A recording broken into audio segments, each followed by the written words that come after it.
चल गेला नहीं एको बेर फोन तू केला देवा घर जाई के कोरै छियै पलान गे सुनना ससुरा से ये बेटहिया जान गे बियाह के ससुरा चल गेला नहीं एको बेर फोन तू केला बियाह के ससुरा चल गेला नहीं एको बेर फोन तू केला। अभी आप सुन रहे हैं केनवाड़ी से माँ दुर्गा म्यूजिक की प्रस्तुति। घंटी वाला कांवर किनबै करते छम छम गे संगे संगे करबै बाबा के दर्शन गे तोरे कहै छियौ घंटी वाला कांवर किनबै करते छम छम गे संगे संगे करबै भोला के दर्शन गे हमारा पर से हट गेलौ की ध्यान गे सुनना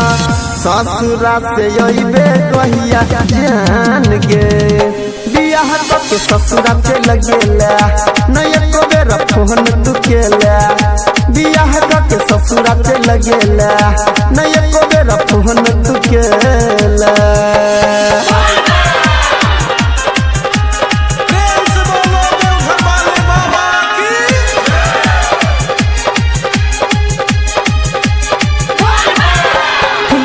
रुपया छोड़ी अपना भतार से भोला दुवरिया देबै वाला कार से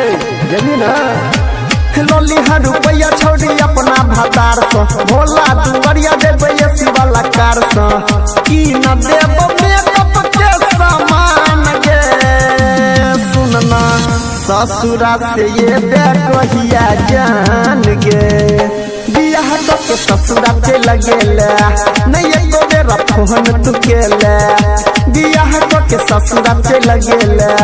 नहीं एको बेर फोन नहीं केला। अभी आप सुन रहे हैं केनवाड़ी से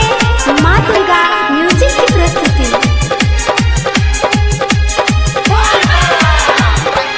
राइटर पंकज गेलै पगड़ी बन के याद में तोरे अनिल रह जाय छौ कान के राइटर पंकज गेलै पगड़ी बन के याद में तोरे अनिल रह जाय छौ कान के